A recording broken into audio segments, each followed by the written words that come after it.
This podcast is powered by Pivotal Moments Media. Check out our education, content, and more at pivotalmomentsmedia.com.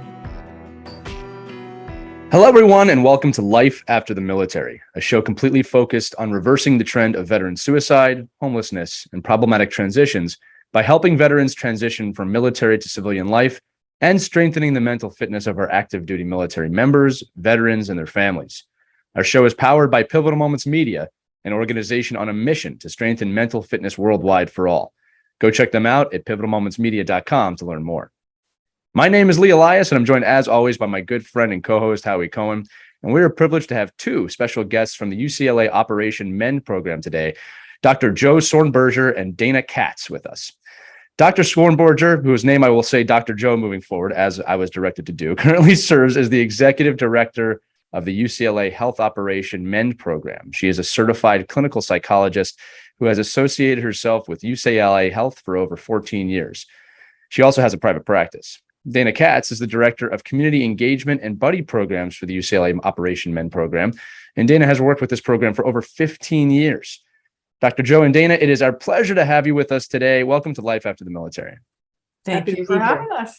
No, the pleasure is all ours. And Dr. Jo, I'm going to start with you. I understand Operation Mend is about to celebrate 15 years of taking care of injured post 9/11 era service members, veterans, and their families at UCLA Health. Could you tell our audience how and when you became involved with the program, about the amazing services you provide to wounded warriors and caregivers across the country? Yeah, happy to do that. So I became involved with Operation Mend in 2009, and it has been a life-changing experience for me. And I think Dana can actually describe the genesis of Operation Mend. But one of the major things about our program was that we focused on physical injuries. But what we didn't really grasp at the time was the need for psychological health support, right, as well as focusing on what are the psychological injuries associated not only with physical injuries, but those invisible wounds. So we really started focusing on that as well, more from an assessment perspective. Operation Mend, I think the gift of Operation Mend really is that we have wraparound care. So we're not only thinking about the warrior, but we're also thinking about the family. And as you all have experienced, when one member of the family has any kind of critical injury or illness, it really pulls the resources to that one person. Right. Not intentionally at the expense of the others, but that's part of what being in a family is about. So what Operation Mend does is we focus on all of the family members in terms of assessment and what are the gaps in care. And so that is what developed from 2009 to the present. We were fortunate in 2015 to be able to offer direct services for mental health. We were and are supported by the Wounded Warrior Project, as well as donations from all over the country. And that really has allowed us to provide psychological health treatment for our warriors as well as caregivers. Yeah, I think that's fantastic. I love that you started right with the whole family is involved, because, you know, when dealing with mental anything, I think that both the person dealing with it and sometimes the family can forget how impactful that can be. You know, having spoken to people who have been suicidal, they have told me, and I asked for perspective, that I got to a place that I felt my family would be better off without me. Right. And that was a real sobering moment for me to hear that, because I can't imagine that being true. Right. But when you are severely depressed and suicidal, that may be the way you're thinking. Right. So the family's involvement and the effects on the family within this realm are super important. So I think that's just amazing that's how you start, right, with that 360 approach. Yeah. And, you know, inherent in any military family is their resilience by definition. Right. That pre and post deployment, I think that oftentimes gets forgotten with just civilians looking into the veteran world, is that these families worked the pre-deployment, deployment, and post-deployment, which they developed, you know, they exercised that muscle of resilience, and then reintegration with the warrior back into the family really created that whole dynamic. So it absolutely makes sense that not only the warrior and their assessment for psychological health is important, but also the family members, including the children. Absolutely. And Dr.Jo, I'm if you don't mind, I'm going to jump in here because I personally experienced this when I was a brigade level commander. I took command just prior to 9/11, and one of the things we experienced at Fort Bragg, which was an unbelievable phenomenon, is so when 9/11 occurred, very quickly we started deploying a number of special operations forces, and then ultimately to Afghanistan, and very quickly thereafter we deployed a good portion of the 18th Airborne Corps. I was commanding a signal brigade that supported 18th Airborne Corps, but what we found was after we had that first kind of flow into country and special operations forces were coming back maybe after 3 or 4 months and rotating other forces in, it was stunning. I remember very vividly in about a 1 week time, and I may not get this exactly right because it was a while ago, but within a 1 week period of time, we had several suicides and family shootings by the service member with his family, because we had no appreciation for how to properly prepare folks to go into that situation and the families to go into that situation, and how to reintegrate the returning combat veteran into not only life at Fort Bragg but life with his family. And it took on a whole nother set of challenges where we started to establish like a cooling off period. Instead of someone coming right out of a combat scenario in Afghanistan and returning right to the States, they would go to a place for maybe about a week or so to kind of just settle, cool off, meet with a team of clinical psychologists, whatever, to help them kind of slowly release some of the stress and pressures that they had experienced. And but we learned this the hard way. So and the other thing I'll share is, and I understand that the program started initially based on combat wounds, or what I think another thing I assume you're finding is that there are many people that experience PTS or TBI and have never even been in combat. And I'm just curious how many of those folks are entered into your program, because I was under the mistaken conclusion that a lot of what we experience with this high level of veteran suicide, which depending on what study you're seeing, it's 17 to 22 a day, and I've actually recently learned if you go between the ages of 18 to 34, it's actually increased to about 45 a day, especially after the botched pullout from Afghanistan. What I'm just curious, how many folks are you even seeing in the program that, because I thought everything was related to combat injuries or PTS related, combat related PTS, combat related traumatic brain injury. And I wonder how much you're seeing now of folks who haven't even been in combat that are participating and getting value out of Operation Mend. Operation Mend was never focused solely on combat injuries. It was injuries sustained in the line of duty. And I recognize, and Operation Mend recognizes that is a broad statement in the line of duty. When you sign up at the recruiting office, you are in the line of duty after that. So what this is it is a physical injury associated with that. And that can be domestic deployment, that can be, out of the country deployment. What it isn't is normal wear and tear, which our medical directors make that determination. And our psychological injuries, I will add, also can be domestic deployment as well as and actually those folks that have never left post.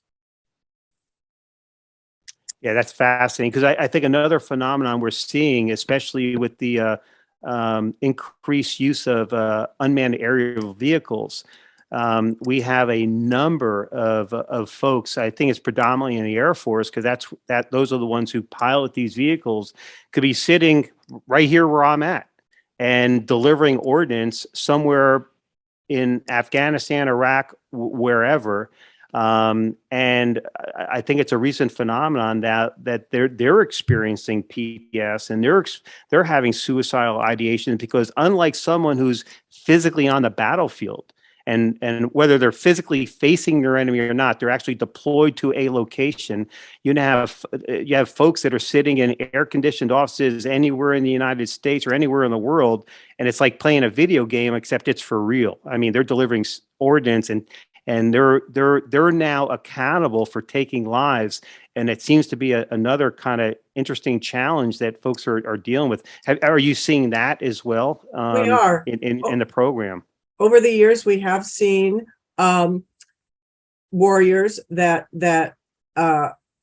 manned, unmanned air vehicles, and they do see. They don't see the details, but they see enough, and it is as potent, oftentimes, as if they were right there on the battlefield, especially when there's collateral. So Dana, I'd like to kind of shift to you. I would love for you to share with our audience what your role is with Operation Mend, and how you became involved with it. And I think it's fascinating that you've been with them for 15 years. That's very uncommon in today's environment, where someone is with an organization for that long. But I'd love for you to share your involvement with the program with our audience. Well, I could talk about Operation Mend all day, Howie. This is a no-brainer for me, because it's my labor of love, and my life's passion project. I guess I love what I do every day. So I'm really fortunate, because my in-laws started the program back in 2007. Wow. So it's a family. It's a family love. And it was, 2005, when the war was really peaking. My father-in-law and mother-in-law said, here we are sitting in Los Angeles.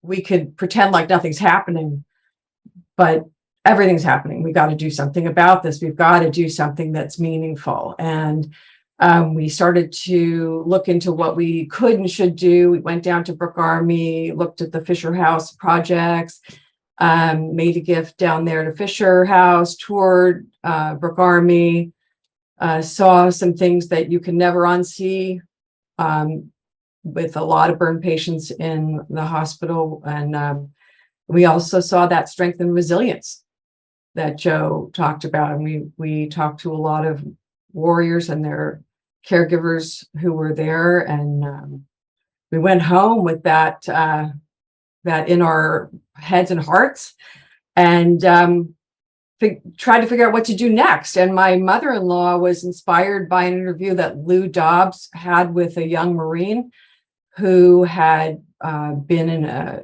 an explosion in a Humvee, and had most of his face burned off, his nose, his ears, mouth, and he said to Lou Dobbs, well, now that I'm up and around, they got to fix the beautiful part. And my mother-in-law said to my father-in-law, Ronnie, we got to do something about this.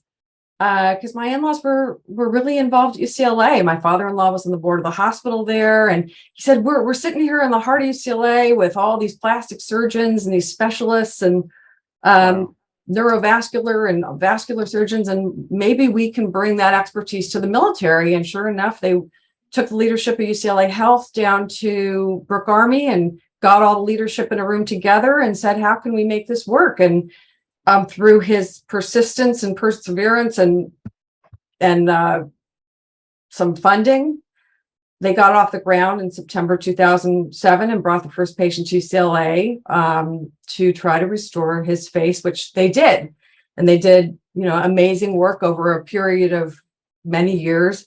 But that's what started the flow of patients. And the way we were doing it as a family, but the way I got so involved is in response to the Army's objections that it would be too difficult to bring warriors and their families to Los Angeles, out of the military environment into the civilian environment. And Los Angeles is too big. It's going to be too difficult for them to navigate. And they just didn't trust that we would really take care of them.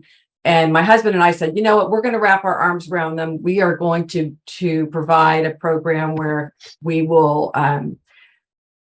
assign a buddy family to each patient who comes to Los Angeles, who will be their social support when they're here. They will treat them like they're their relatives who are coming in from out of town that they like and they want to be with and want to spend time with, and we're going to take care of them. And we made that promise. We also promised the military that UCLA would pick them up at the airport when they got there. We would bring them to UCLA. We would provide their housing for them, and it would be all funded by donors. Wow. And so we that's what we did. And so ever since then, I've been running the buddy program, and I have someone who helps me do that. I can't do that by myself. And we continue to match all of our patients with wonderful families in Los Angeles. We've got the whole community engaged in making great matches. We do it very carefully, and our patients feel like they're really taken care of when they come to us. They're our warriors. We don't usually call them patients because they're our family, but that's how I got involved. So I'm still doing that today, and I love my buddy program.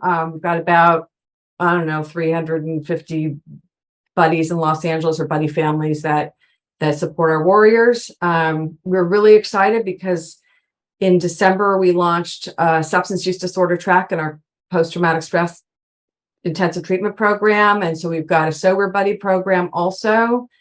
That's awesome. And so, we try to support our patients in exactly the way they need to be supported socially.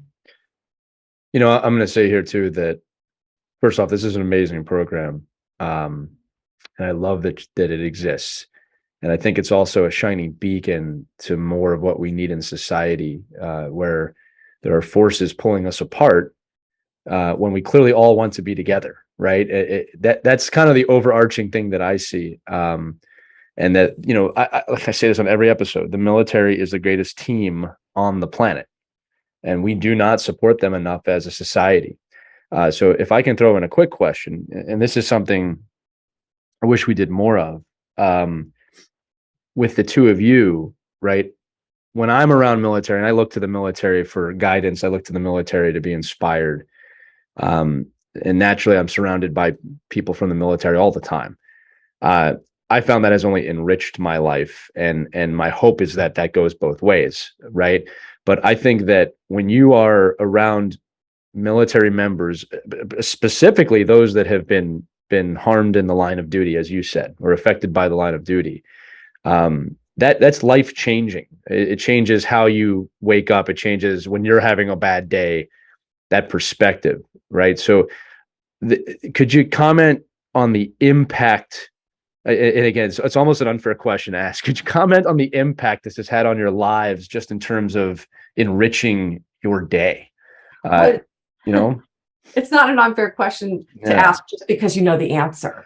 Well, I meant like the answer is almost too vast, right? Like how could we portray that in words? But right. Go ahead. It's kind of, I think it's kind of transformed the portion of our community that has engaged with us in the program. Right. That's awesome. Wow. Right. Because I would say that at the beginning, when we started it, I think our service members really felt like people in Los Angeles did not care about our service members and their family. They thought we were out here, it's Hollywood. And I could see why they would think that too. And it's not a shot at LA. It's just I could see that. Right. And I think that, I know you're asking about the impact on our community. Sure. But I think, at the get-go, we didn't understand what the enormity of the impact on our community would be. Right. But we knew right away that our service members were surprised that people wanted to support them so much, and not for their own interests. This is, our buddies, they do this with no agenda. And that's, we talk to them about it up front, especially Yeah. Imagine that. People do care about each other, it turns out. Right. They really care about Right? each other. Like we say to our buddies, you Right. know, if a patient's in our intensive treatment program for PTSD and they want to try to go to a basketball game because they want to try to get out there, they want to try to do something they used to love to do, right? Right. So we say to a buddy, here are tickets to a basketball game, give it a shot, go. And if the warrior gets to the game and lasts at the game for 10 minutes and says, I did it, but Right. it's too much, they turn around, they walk out the door, and that's great. That was great. It was great. The buddy doesn't, it doesn't matter to the buddy one way or the other. They're just there to support the warrior. Right. So I think for our buddies, that experience of just being there to support somebody who's done so much for them and who has struggled so much and suffered, and to be able to let them have that experience without any judgment, Right. without, Totally. you know, and to really try to understand what that sacrifice has been for that warrior, what that change in their life has meant, really, what every day in their life, how it has impacted their family, impacted them, and how that, what even the littlest things they can do, how that makes them feel, how it makes that warrior feel like, oh, wow, I really feel cared for. And they go Right. home. You know, the warrior goes home and our buddies stay in touch with them. You know, that's what our hope is, because they really care. They want to be in touch with them. We have one buddy who has a warrior who lives not that far away, and we keep hearing about them meeting up to go for hikes because they both love hiking. Right. We have buddies who've seen each other on vacation. They'll stop in, you know, on the East Coast when they're there, and they grab a meal together, or grab an overnight together. I mean, we're building relationships across cultures that are totally different. Right. And I will add on that, ages, the impact that the buddy children Yeah. have had on their interactions with warriors, that is life-changing. They have a perspective now that they never got the opportunity to have and wouldn't without the buddy program. It is so meaningful for our kids, the kids of our buddies. And we had several years ago high school buddies. And so that were high school students. Right. So we would meet with the high school students and talk to them about the impact of physical injuries as well as psychological injuries and how they can make a difference with our warriors. And it's, you know, it's phenomenal. You should see it on their job applications, on their school applications, what it's meant to them. I'll tell you both a quick story about how impactful this can be, because I had a moment like that in high school. My parents were both born in the silent generation. They were raised by the war generation. And my father, who idolized World War II GIs, just said, if you ever meet a vet, not just World War II, just a vet, just shake their hand, just say thanks, right? So I was in high school, I was in 11th grade, and we're all familiar with Band of Brothers, the series that true story, obviously, that they did on HBO, and several of the members of the Band of Brothers lived in Philadelphia. So they came to my high school when I was 17 years old. Howie, I'm not sure if I've ever told you this story. This really changed my life. I thought I heard all your stories. No, buddy, we don't have that much time. I'll tell you. So they were sitting in my history class talking to us about, World War II. And I'll never forget this. I went up to them afterwards, just kind of out of obligation. My father had told me to do this. That's why I was doing it. It would also be the last time I did it out of just someone telling me to do it, because after this, I do it because I understand to a point now. But I went up to, I believe it was Garnier was his name. He's very, wow. No kidding. He had both his legs taken in the war, and I shook his hand, and I'll never forget this. He grabbed my hand really tight and he pulled me in, and he looked me dead in the eye and said, "Don't ever forget what we did." And it was chilling. It was impactful. And it was a little bit of fear in his eyes, of people are forgetting why and what we did. Now, all the members of that Band of Brothers have now passed on. All right. But that changed my life. That this is a guy that has seen the worst of the worst. And he is worried we're going to forget about him. And that was the day that my trajectory changed from this being something my father told me to do, which I was always thankful, to I'm not going to be a bystander for anybody that ever served. And now, fast forward, this is why this was important to me. My generation has just fought in wars since September 11th, 2001.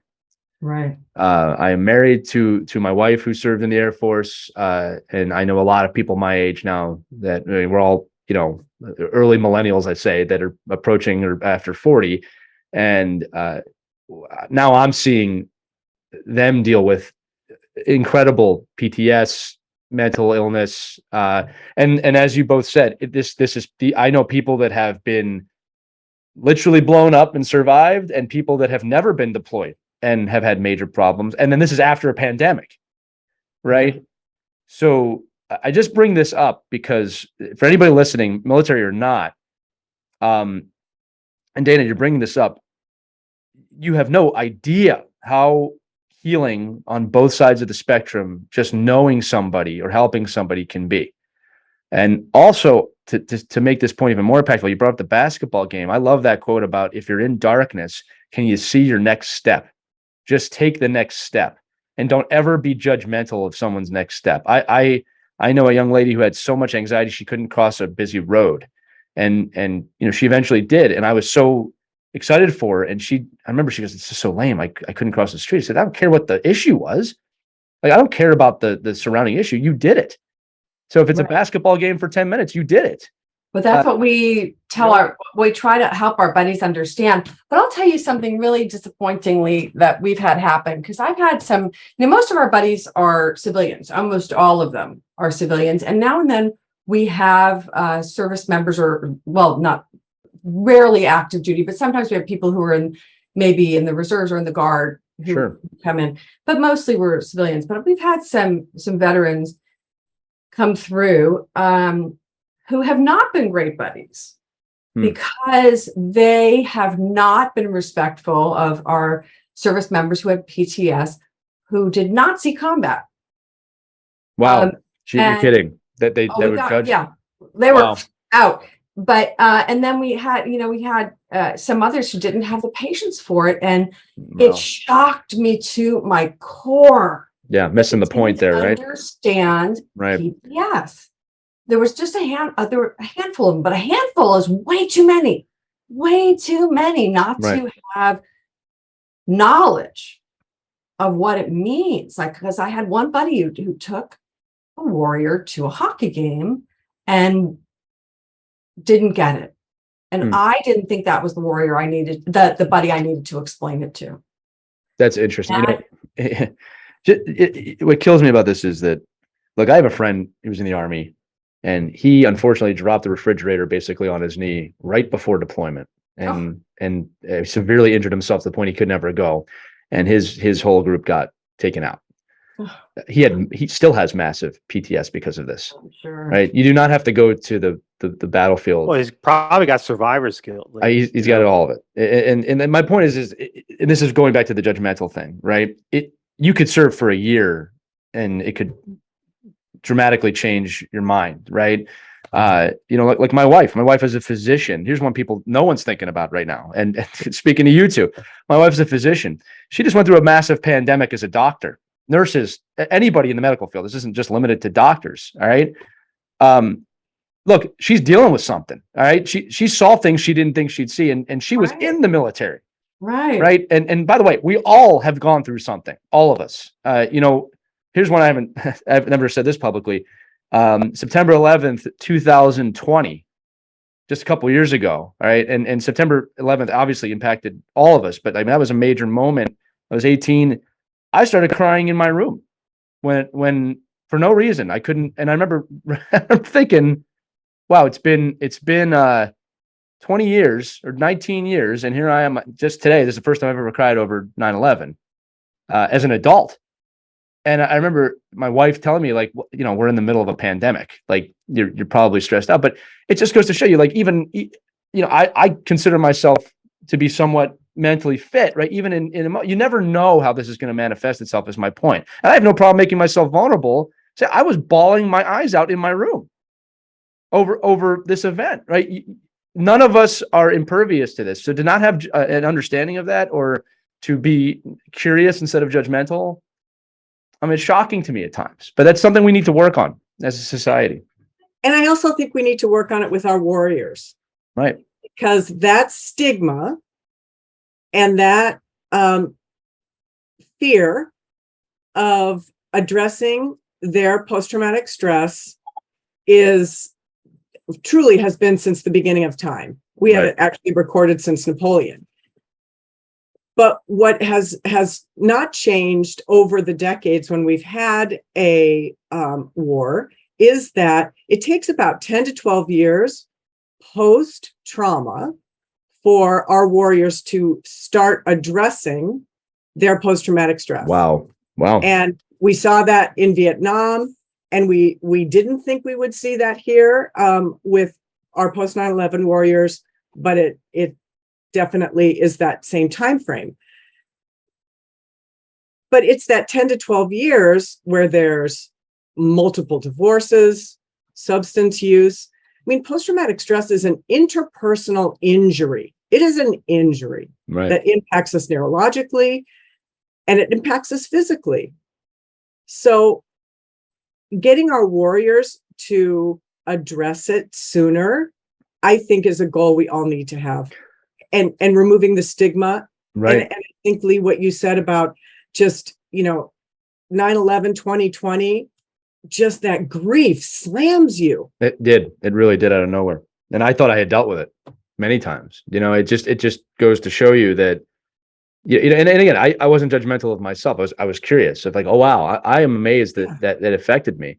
And look, again, there's a lot of things. I'm seeing the world as an adult, not as an 18-year-old. I mean, I have children. I mean, there's a lot of things that change in your perspective of the moment. But I got to reiterate what you just said about that 10 to 12 years. I have not heard that before, and that's incredibly impactful. And also, Howie, that's very congruent with what we've heard on the show over the episodes. Yeah. So listen, I've been taking pretty copious notes here, and I got about 6 things I want to either talk about or ask questions about. First of all, and this is more not so much for Dana and Dr.Jo, but more for our audience that you may or may not realize. I mean, less than 5% of the U.S. population has ever served in the military. So most people have no clue what is involved in military service and what folks have gone through. So that's number one. Number two, Dana, you talked about which is not surprising to me at all, the resistance, or maybe it was Dr.Jo, I don't remember, but the resistance that you got from the Army about supporting Operation Mend. I mean, that may sound very surprising to some. It's absolutely not surprising to me at all, because I see a very similar stance from the Department of the Army and from the DoD on just this whole dealing with suicide prevention. You would like to think, and it's really frustrating for me, but you would like to think that this statistic that we constantly throw around, depending on what survey or research paper you read, about losing 17 to 22 veterans a day, you would think that would be a motivator to do something.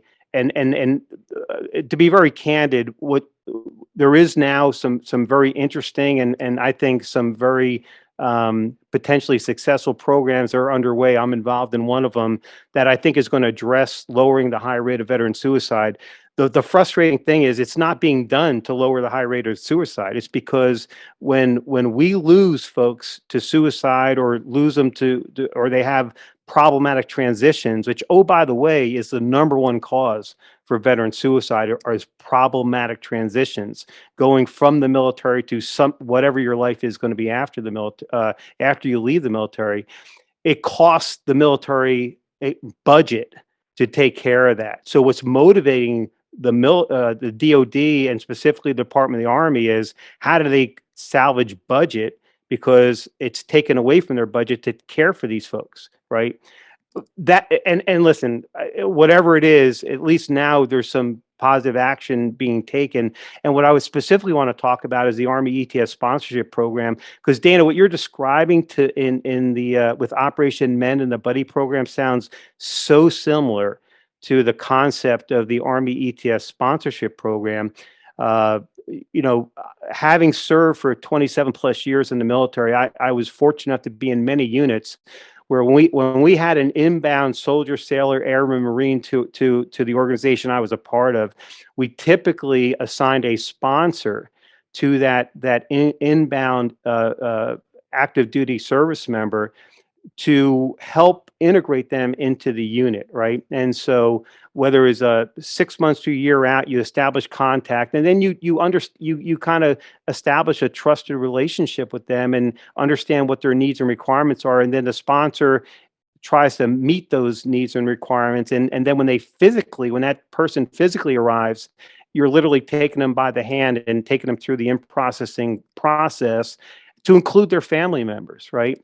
And so, and that's exactly the concept the Army ETS sponsorship program is taking, is when someone exits the military, is do a pretty significant intake once they enter into the program, so you know when they're getting out of the military and where they're going to, and then assign us, if the transitioning service member elects to have a sponsor assigned, is go to the community where that person is going to now move to, and assign a sponsor from that community and integrate them into that community. And it's the same concept you're describing with the buddy program. I think that's absolutely fascinating that you have a program like that. And I love the fact, interestingly enough, that it's happening in Los Angeles, because I never in a million years would have expected that a community like Los Angeles would do that, and that actually warms my heart to know that it's being supported in the way it's being supported. So the first question I have for you is, how does someone become a buddy, and you need more buddies, and how are they trained and certified? Well, first of all, finding buddies is it's how do I describe it? I mean, it's an organic process. And right now, what we really need are more warriors, because I can find buddies. I find buddies. It's so interesting how I do find them. Usually through my friends and my friends' friends and my friends' friends. The funny story is, because I know we like stories. We had a warrior coming in who is all about rodeo. He loves rodeo. And I was talking to one of my buddies who was supporting another warrior. And I said, God, I got this warrior coming in and he's like a rodeo guy. And how am I going to find a rodeo guy here in LA? And he goes, oh my God, don't you know the Cowboy of Beverly Hills? And I said, the Cowboy of Beverly Hills? I don't even believe there's such a thing. He goes, no, there's this guy, he's a hedge fund guy, but he does rodeo, like at nights on the weekend. I said, that's impossible. He says, yeah, no, you got to meet him. My wife plays mahjong with his wife. Mahjong, I haven't heard that in years. So this is how I find the right buddies for our warriors. I look at what our warriors' interests are, and I see that thing, me and my partner in this, Claire, and we go, oh, who do we know who really loves whatever that warrior is or used to be interested in? Taxidermy. Once I had a warrior coming in who said, I'm really interested in taxidermy. And I had this other buddy who used to love to take our patients' children to Disneyland. And I said to her, gosh, do you know, because I knew her husband was a hunter. And I said, did you know anyone who does taxidermy? She goes, I happen to know a guy who does taxidermy out in Thousand Oaks. I said, that's impossible. She goes, yeah, no, I know somebody who does that. So we connected them, that warrior with that taxidermist. And so that's how I find buddies. But what we really need to find, who we really need to get to, are the warriors who need our care. Right. That's who I need help finding, Howie. I'm sorry, I didn't mean to interrupt. No, that's where we are right now, is that we've got space in our program for warriors, and we shouldn't. Wow. Okay. So where is why is that a challenge? It would seem to me is it just that folks don't know about it? Yes. What can we do to help? I think we still have issues with stigma. I think post-COVID we're still in a problem where people don't want to really leave the house. I I think the idea of leaving their home for 2 weeks or 3 weeks to come into a program can be daunting right now, post pandemic. And I think people just don't know that we exist. I really think mostly the number one problem is people don't know we exist. Okay, so listen, so I will do my level best to change that in whatever way I can. I mean, I meet every week with the leadership team of the Army ETS sponsorship program. Are you familiar with that program? Have you met or talked to anybody in that program? We are familiar with the program through one of our liaisons at the VA who works on that program. But other than that, we haven't really worked with them. All right, so Joe, I will fix that. The problem with that Joe mentioned before, Howie, is that when people are coming right out of the service, they're just not ready. Yeah. They're just not ready yet. They're not ready for years following their, coming out. They're just not ready they don't want to deal with their mental health yet. They just want to get established. They want to get out and Joe, I think you should speak to this more than I'm not really qualified to speak to this piece. No, and you're absolutely right. The Yellow Ribbon Foundation did some statistics just for themselves, and they really came to the conclusion that it took about 120 days post-discharge for the warrior to start focusing on something other than, I just want to get out. I just want to go home. I just want to be with my family. So I think that the first year post-discharge has been challenging. We have had warriors, for sure, that we've treated both physical and psychological injuries during the first year. But typically, it's after the first year, 2, 3, and then, like I said, when your back's against the wall and your family's ready to walk out the door, then you have that breakthrough and you're willing to look. So somewhere in between would be ideal. And I will say that I think just when you all are spreading the word, we're a national program. Over 80% of our warriors come from outside the state of California. We don't have a lot of folks coming from our own backyard. So it's important for folks who are in those rural areas and in those major cities to know that we pay for their travel and accommodations and their treatment. Dr.Jo and Dana, I think it's really important at this point. We also state what is an ideal warrior for the program. For the people listening, what are the aspects of someone that you're looking for, right? That could be looking for you.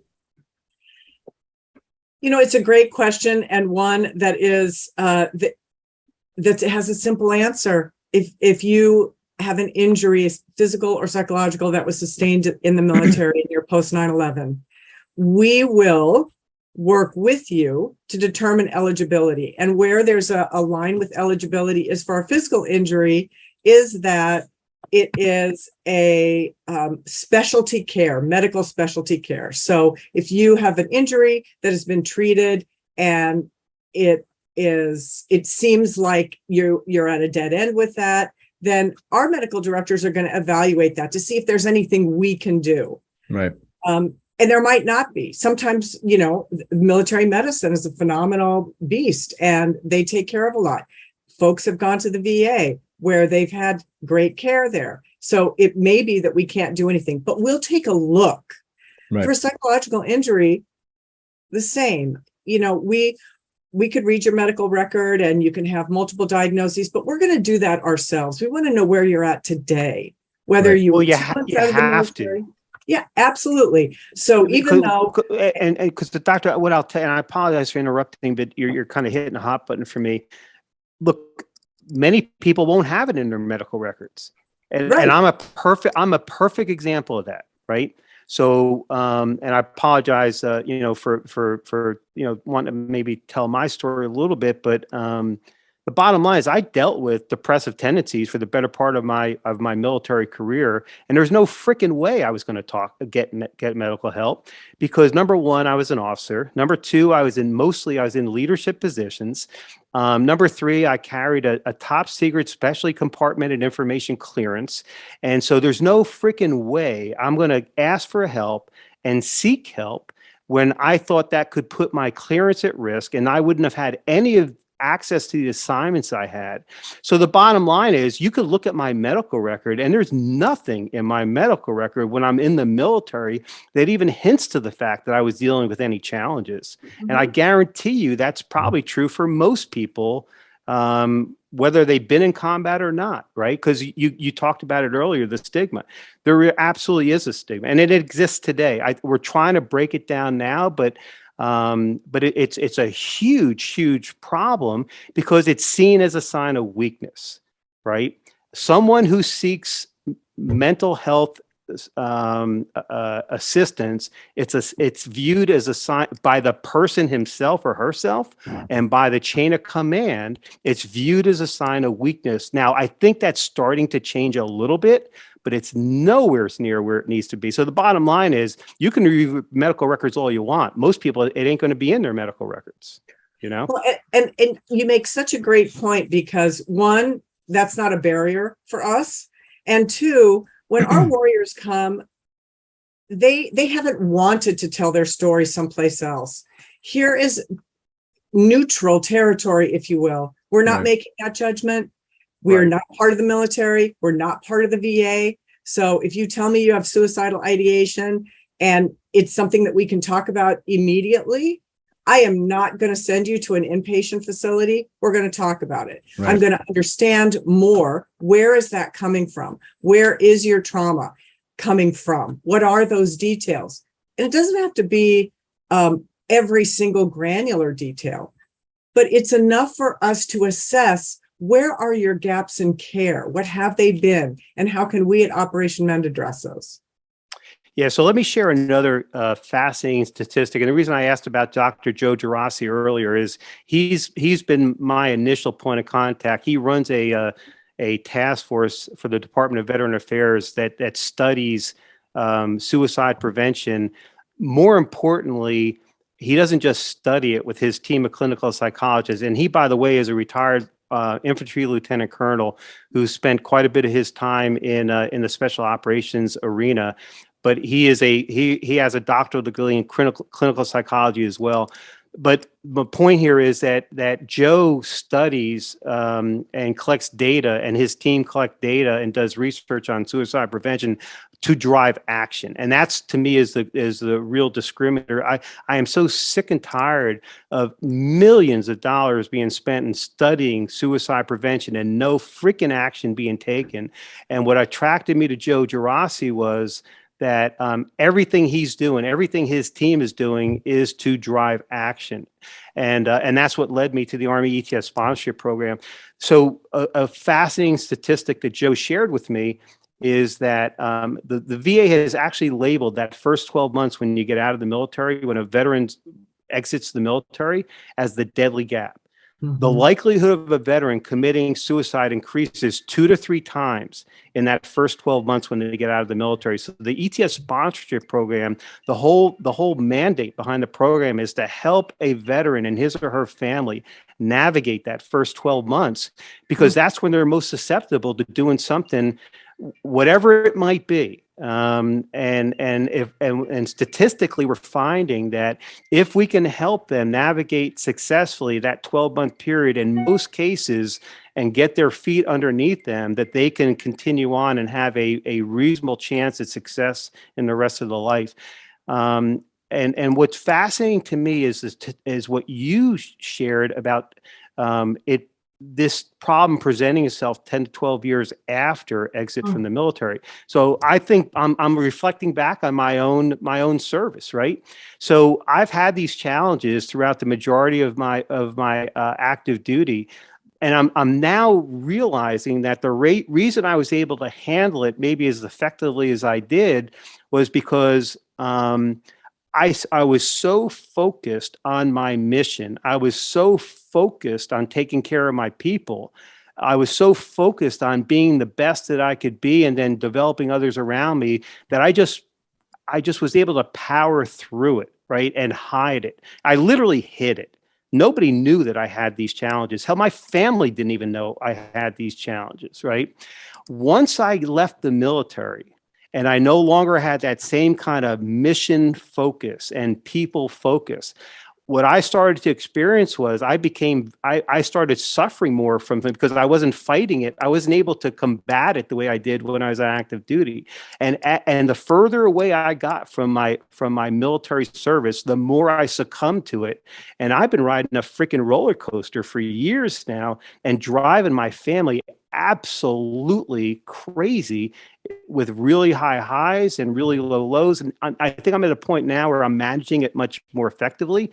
I'm sure I can still use a number of other tools and techniques, but what you just said about 10 to 12 years, it really resonated with me because that's exactly what I'm experiencing right now. And yet you don't come for help.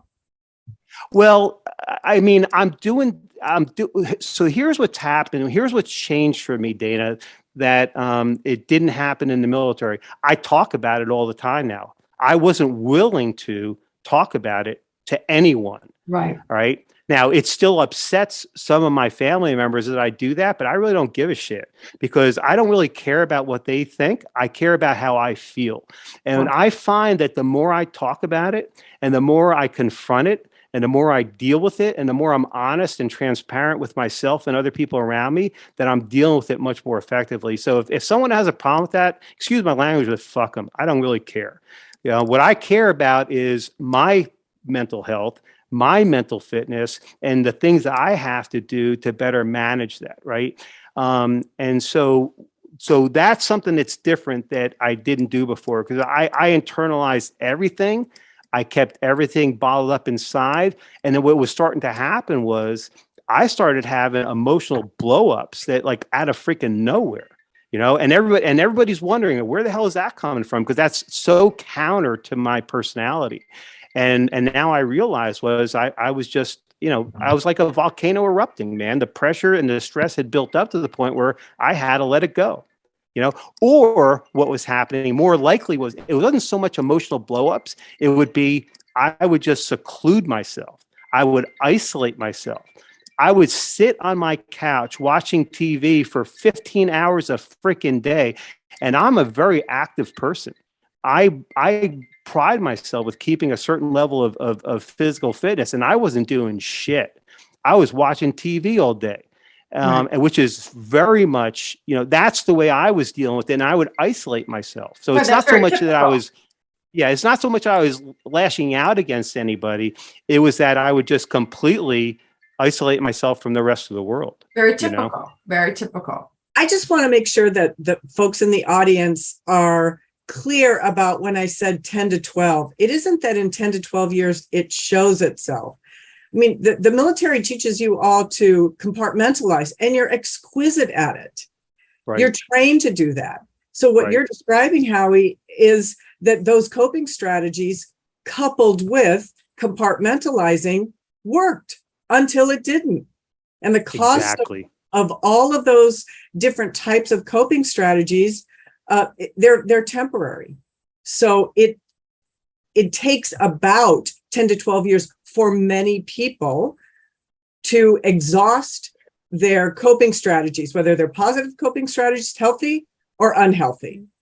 And a lot of times it's the family, as you experienced, that says, whoa, you know, this isn't working for you, and it's really not working for us. Right. Well, and you're exactly right, because it didn't take 10 to 12 years. I mean, I was suffering way before the bottom line is it so resonates with me because I've personally experienced what you just described, and I'm still wrestle with it. But I think and listen, there are many more things that I'm sure I can do differently or better, but I know that I'm handling it a little bit better now. And I think the biggest reason is because I'm willing to confront it and talk about it and just not let it let it build up like I used to let it build up before. I'll say Right. this too. Go ahead, Doc. I was just gonna say, but you Go ahead. still sound like you'd be resistant to going into it. No, not at all. Not at all. I mean, Lee will tell you, I came across a guy I had served with years, or not actually served with it, but I actually recruited him to come to one of the organizations I was a part of, who was literally planning to execute to take his life behind his desk in the Joint Special Operations Command he was a full bird colonel, was promotable to general, and went through a very challenging investigation that took him off the promotion list.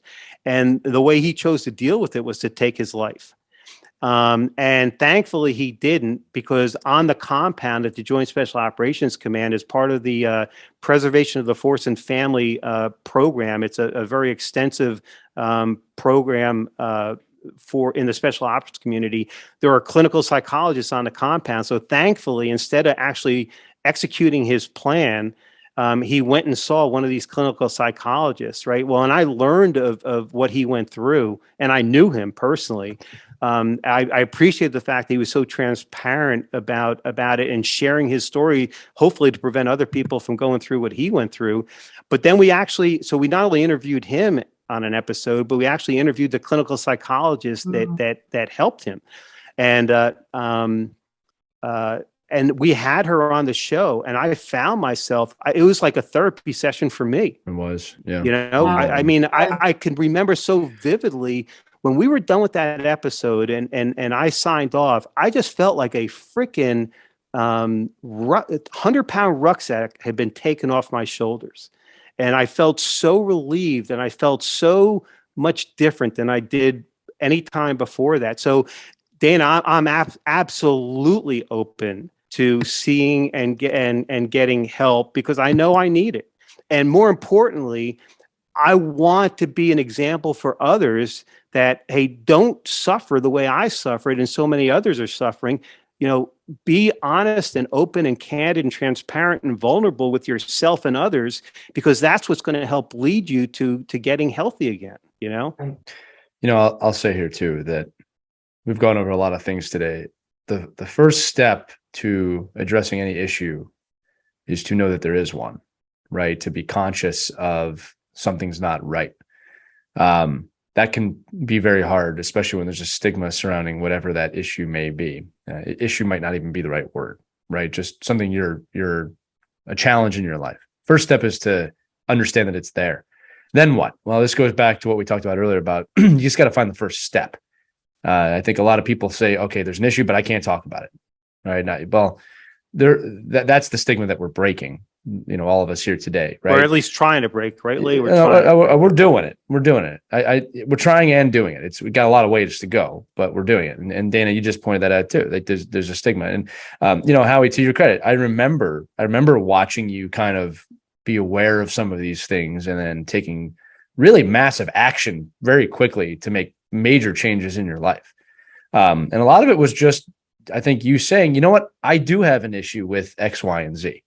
Which you just said you never talked about for your whole, not even just career, your whole life, right? So look, it's hard. It's really, really hard. I want everybody listening to understand that this is not easy. But if you're in that position, or you think you're in that position, there's two people here right now that want to help you. So I think before we even go any further, I just, what is the streamlined way to get in contact with you two if someone listening right now is saying, you know what, I think I need to talk to someone? So certainly going on our website and calling, the phone number's on there, calling our office, and our intake coordinators will definitely call you back. And what is the website real quick? It's at uclahealth.org/Operation Mend, MEND. If you're listening to this, first off, whether you remember that or not, you can go on Google and do this too, right? If you're listening to this and you feel like this is something you need, pause this episode right now and do it. Don't wait. Don't allow yourself to build the thoughts up of, I can't. Do it right now. All All right. You're not alone. Number one, you're not alone. These two people have told us wonderfully that there are people in the program. That one of the biggest misconceptions is you're alone. You're not alone. Okay. There are people that have been through it. I know that that's not what your brain may be saying right now, but believe me, that's one of the reasons we created this show. All right. Take the action now. Pause the episode and do it if you need to do it. All right. And if you're not quite ready yet, understand, but find that path. Right. You're not alone. I think that's just super important to say. Take the first Lee, step. And I'm gonna take it one step further, right? Because folks who are actually going through it may or may not be willing to take that step Sure. for a number of reasons, right? Again, I talked about it's perceived as a sign of weakness. It's actually just the opposite. It's Strength. actually a sign of strength Absolutely. to ask for help. But here's the message I want to send. If you are around people who you know are struggling, if Right. you're around people who you know are having a tough time, and for whatever reason, and this is not judgmental, for whatever reason aren't doing enough about it to deal with it, then it is your responsibility. It is your responsibility to do something about it, because I can't tell you how many times when I was on active duty, and God forbid if we lost someone, there were so many red flags as we investigated and inquired into the situation. There were so many red flags that presented themselves, and either it was someone saw something and didn't know what they were seeing, or they saw something and were afraid to do something, or saw something and ignored it. Well, what I'm telling you is, if you see someone who's struggling, then help them. Let them know that you are there to support them. And if they're not willing to do anything, especially if they have suicidal ideations, especially if they're doing, if they are self-medicating with alcohol, if they are self-medicating with drugs, if they're around guns, I believe you have a responsibility.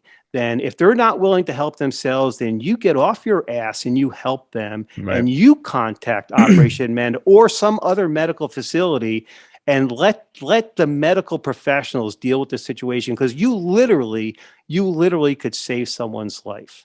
Can I just interject two Yeah, things, and Howard? please do. This is really important. First of all, I just want to say that those who don't know, there's a new veteran crisis line. The number is 988. It's a new national line, right, Joe? 988, press 1. And then hit 1. Hit 1. That's the new veteran crisis line, because we're not actually a crisis line. So we are not a crisis program. So if you know somebody who is suicidal, like we're not a crisis line. So I just want people to know that. So that's a great new resource for everybody, because it's easier to remember than the other crisis line. So 988, you can, and I think you can, and then you just hit 1. So that's brand new. It's like 411 when you pick up the phone, 988 and then hit 1. And that's the veteran crisis line. Veteran crisis line. And then the other thing is that for caregivers who are out there with veterans who are suffering, can the caregiver, we are the only program in the nation that treats caregivers as 100% participants in our intensive treatment programs for PTSD and TBI. I don't know why we're the only ones who do that, but we are. But as we said at the beginning, we've always been family centered, and so we really, really care about our caregivers. So also, if you're a caregiver and you want to inquire about coming to treatment with your veteran, you can call and get information about that as well. So Dan, I'm really glad you brought that up, because I actually had that as the note, and somehow I skipped over it. That is a really, really critical thing for me, because look, as much as I care, and I do care about helping veterans deal with this, the stress that these kinds of situations put on military spouses and their family members I think it is not completely understood. It's not being addressed. And it really concerns me. In fact, I've been beating this drum with the Army ETS sponsorship leadership and with Joe Gerasi. I love the fact that we're talking about how to stem the high rate and reverse the high rate of veteran suicide, what are we doing about military spouses? Mhm. What are we doing about family members? Because the suffering that they're going through is equal to, if not even worse, in some cases, I think, than what the veteran is going through. I know what I put my own family through, and it wasn't fair to them. And so the fact that you have a program that is open to and willing to help spouses and children, I think is absolutely phenomenal. I think that's incredible. I think one of the things that gets lost is that with our post 9/11 warriors, you become a caregiver overnight. Very different than if you have a child with special needs or if you have an aging parent. That happens over time.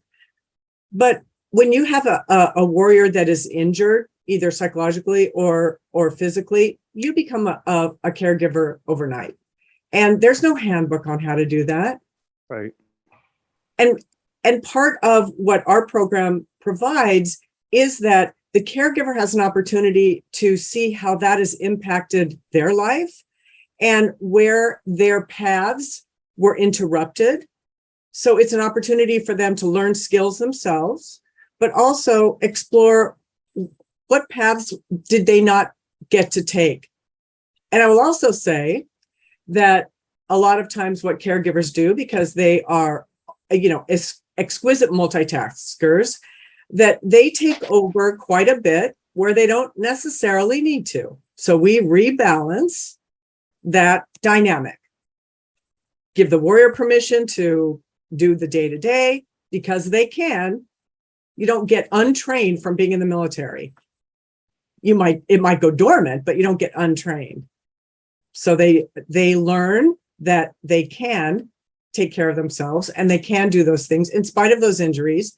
And then the caregiver also gives permission to let that happen and start exploring those things for themselves. It's an amazing thing to explore. That's so powerful. Yeah. I'm sorry, Lily, go ahead, please. No, I'm just saying the human psyche amazes me that we want, I talked earlier about wanting to be together. We also don't want the people we care about to experience pain in any form, to the point sometimes we create more pain. Right. That's parenting 101, right? Basically. Right. So again, to be aware of it, aware that you're doing it. I certainly, like, my wife and I were in for about a decade. And I remember being surprised she was dealing with some of that stuff, and then I was dealing with some of that stuff. I mean, our experience was not severe, you know what I mean? But it just goes to show you that it doesn't matter, right? None of us are impervious to our minds and what we can do, and how we work together, and how we love each other and care for each other. And I'm gonna say it again, I love that your organization is based in that. One of the coolest things about this episode was to hear not just that it's Los Angeles, but that, hey, there's people out there that care, right? Like we don't share these messages or these programs or these things enough, right? And we're living in a time period, very unfortunately, fear drives our TV, it drives our news, it drives the weather, it drives the traffic report. I mean, it's just, what are we doing, right? Like there's good people out there. We do actually care about each other at the end of the day, whether you were in the military or not. So, before I move on to the last question, I'll be honest with you. I always give our guests a book title every episode. Sometimes they're very funny, sometimes they're very serious. But the obvious book title for both of you is Operation Mend. I know that's the title of the organization, but it's a great title for a book. But I'll tell you what, Dr.Jo, you said this earlier, and you guys have made some amazing points. But that 10 to 12 year thing really stood out to me. And I don't know the exact title, but it's almost like, I don't want to say 10 to 12 years is too long, because I don't think that's fair. I think it takes people as long as it takes them. But that really was impactful to me of, wow, that does sound correct. It takes 10 to 12 years to come. What would you say, come to terms, or for you said before about exhausting all of your kind of compartmentalizing resources, but I almost want to clarify that for the audience of, that is the typical time it takes for you to get to the point where you're ready to receive help. That's not to cure or to end it. It's you're ready to receive help at 10 to 12 years. I found that's mind-boggling to me. That's accurate. Yeah. Wow. So for the audience listening, and I think, and you can tell me if I'm wording this wrong, please, but the goal is to curtail that. So it doesn't take 10 to 12 years, right? Absolutely. It doesn't have to take that long, or Right. the, multiple fractured relationships and Right. the isolation and distance from your kids. It Right. doesn't. So maybe 10 to 12 years too long is the title, but it's one of those things of consciousness. And as we said earlier, the hardest step is just to know it's happening. Mhm. But once you're conscious of it, things can change very, very quickly. But you have to get to the point of saying, I am experiencing that. And again, Howie unabashedly and very unapologetically said today, like, hey, I got to that point. And I had to realize, and I'm going to say this again for our audience. I know Howie personally. I mean, we're very good friends. I have seen him change dramatically over the last couple of years. I mean, it's inspiring, right? And I have no idea what he's dealing with inside from his time in the service or his life, or very little idea, I should say, right? So I just want to applaud you both again on the work that you do. Talk about heroes all the time on the show. You're heroes to me. You inspire me. The work you do and your buddies and the warriors, all of you inspire me. So final question today is one we ask a lot on the show. So Pivotal Moments Media always seeks to strengthen mental fitness worldwide. That is our goal. And as we've discussed, everyone struggles with it from time to time.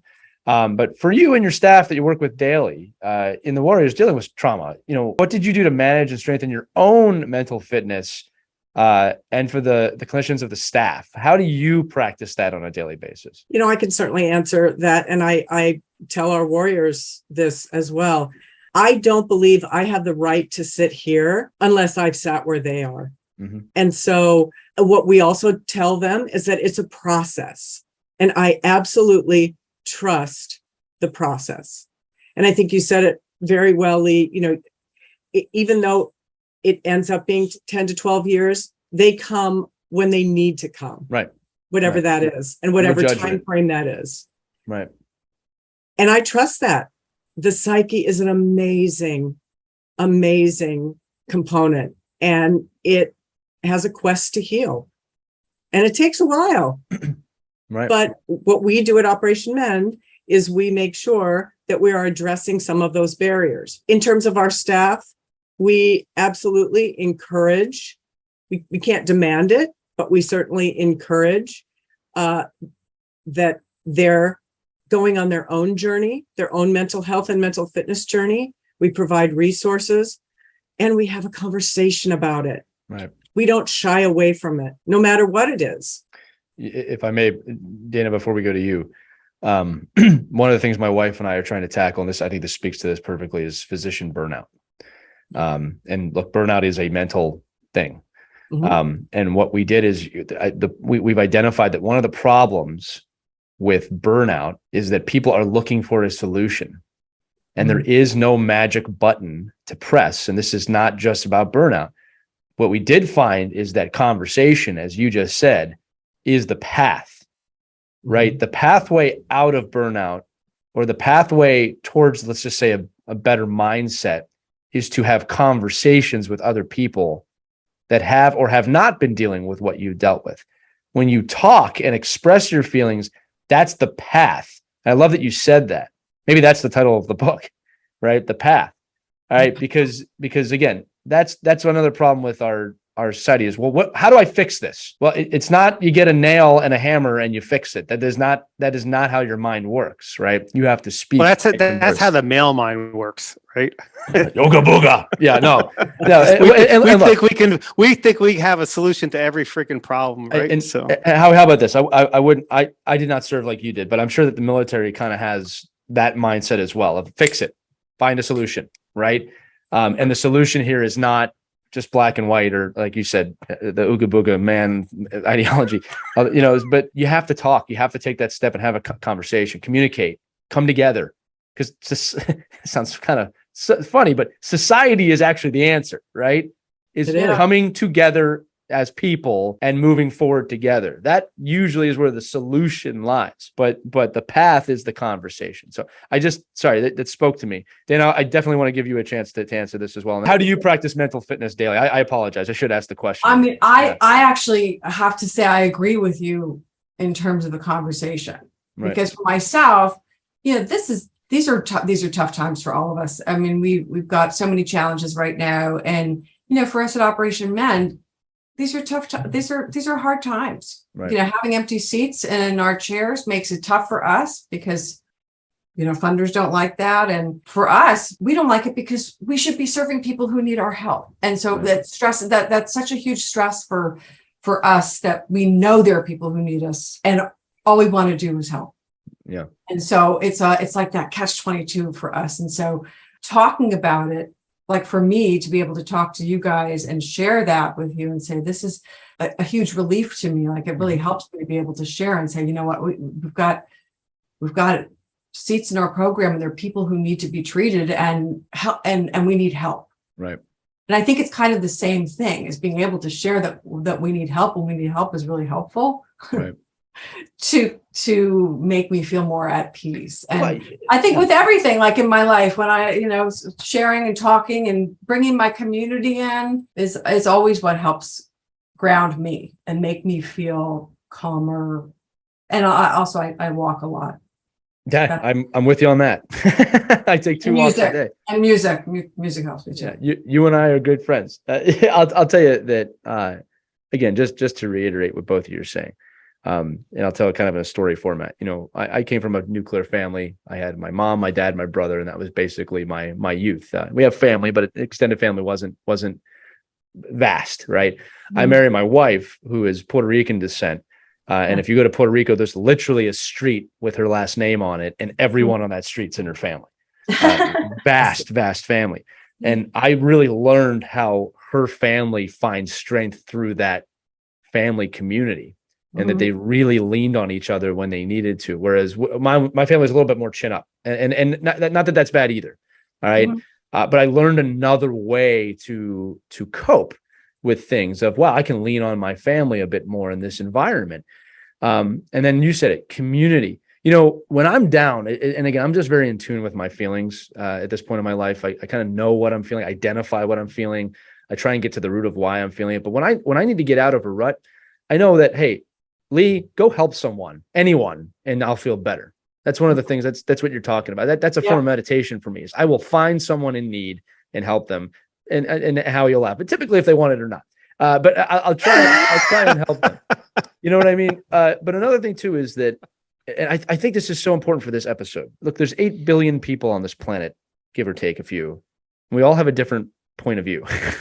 So when you're feeling something deep inside, I call it the deepening, like when your heart drops, whatever that feeling is, you gotta get it out. You gotta talk. You gotta know you're not alone. You gotta understand that in that moment of despair or whatever you're feeling, that burying it is not always the right option.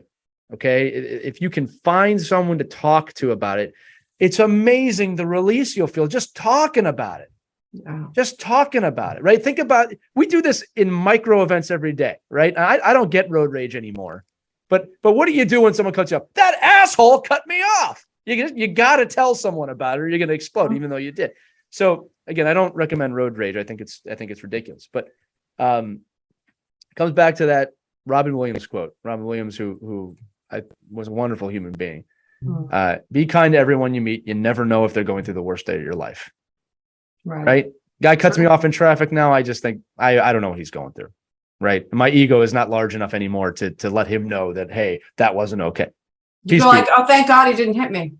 You know what? Honestly, this is the God honest truth. Unless like the only time I get mad is if my kids are in the car and someone does something dangerous, then I get a little iffed. But this has happened before. People cut me off, and people hear me say it. I say, "Hey, God be with you," because it's like I don't need any negativity. I remember the last story. I promise everybody listening, but this will make everybody laugh. I remember I was in New Jersey, Howie's home state, which is egregious at 24 hours a day. And a guy cut me off. He ran a red light in front of me. So it's a cross. He ran the red light in front of me, looked me dead in the eye. He's doing the wrong thing and just gives me the bird. Oh my gosh. My eye. And I remember I just went like smiling with a thumbs up like this. Right. And what was funny about that is because I just meant to say, hey man, whatever you got to do. This dude got out of his car and started screaming at me. And I was like, you know what? I'm just going to drive away. Are you sure he wasn't from Philly? I'm 1,000%. I was in North Jersey. So no, we don't go up there that often. But anyway, the point is that, you know, here's a guy who was clearly going through something, right? And that's how I look at it. This wasn't about me, right? I didn't want to affect his day that way, right? I didn't want to trigger him either. But the point is, you never know what someone's going through. We're getting way off course here because I'm telling stories. But those were wonderful answers. And I just want to reiterate again, community, talking about it, going for walks. I do that every day, twice a day, right? It's a huge distressor. I listen for the birds. However you choose to practice your mental fitness, there is no right or wrong way. And we always say this, just like a gym, you got to find the machine or the mechanism that works for you. There's no button you push and like, this is how mental fitness is solved. It doesn't work that way, right? So I've done, like I said, 17 minutes of talking after your answer, and I do appreciate you guys listening to that. But you guys are wonderful guests, wonderful information. We learn every episode, right, Howie? Yeah, and listen, just we see such a trend in many of these episodes, and we've kind of danced around it a little bit, but we've thrown the word community around, and what Lee and I are finding in medical research, you know, suicide prevention research, really bears this out that when you're in uniform, right? When you're in the military, you're part of a tribe, you're part of a community. And where I think many are challenged is when they take the uniform off, and it doesn't matter whether it's 4 years or 34 years, if they don't replace that sense of community with another community, that's where they start a downward spiral. And then the other thing is when you're in uniform, you have a sense of purpose. Regardless of what you do, regardless of what military service you're a part of, you have a sense of purpose. And when you take the uniform off, if you don't replace that sense of purpose with something else, then that deepens and quickens the spiral that you're in. And the one thing I'll add to what Lee was saying is you may or may, if you're having these challenges right now, you may or may not be willing to do anything about it. And I completely understand that. So I'm not really talking to you now. I'm talking to the people around you that are listening. When you see someone who is, and it could be a minor challenge, it could be a major challenge, you know, just let them know that you're there for them. They may or may not be ready for you and may or may not be willing to accept your help, but that should not stop you from offering it. And at least let them know that you care. At least let them know that they're not alone. Sometimes that is enough right there. Just knowing that they're not going through this by themselves, that might be the one trigger that helps them now start to deal with it a little more effectively and open up. So my plea to all of you out there is, if you see someone who's suffering, just be there for them, care for them, let them know that they're not alone.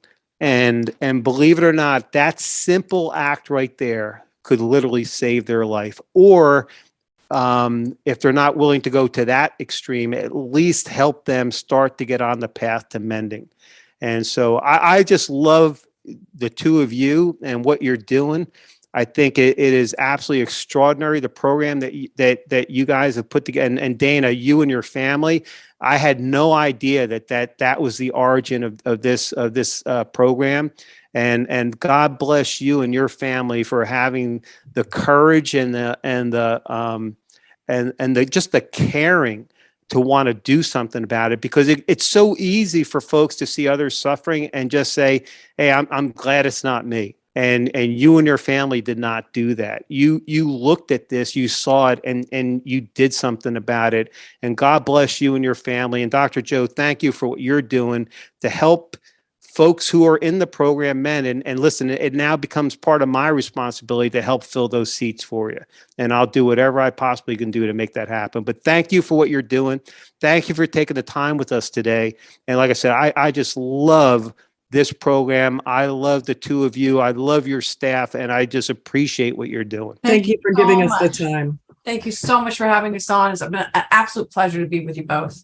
Yeah, I want to thank you both as well. I want to thank our editor for cutting this down so that the podcast is more about you two and Howie and I telling stories the whole time. But no, this has been a wonderful episode as always. And I want to thank you both for being here. And I'm going to jump into our close now. Again, you've been listening to Life After the Military, which is powered by pivotalmomentsmedia.com. If you love this podcast, go ahead and rate us on Apple Podcasts, Spotify, give us that 5-star review. And most importantly, share it with a friend that you may know needs it. And make sure to check out pivotalmomentsmedia.com. We have a lot of channels that focus on adversity of sports, inspirational women, inspiring other women, building mental fitness in the workplace, how artists of all types can overcome adversity and strengthen the mental fitness. That is our mission at pivotalmomentsmedia.com. So check that out. For Dr.Jo and Dana with UCLA Operation Mend and Howie Cohen, I'm Lee Elias. Thanks so much for joining us, and keep an eye out for more episodes soon, wherever podcasts can be heard. Have a great day, everybody.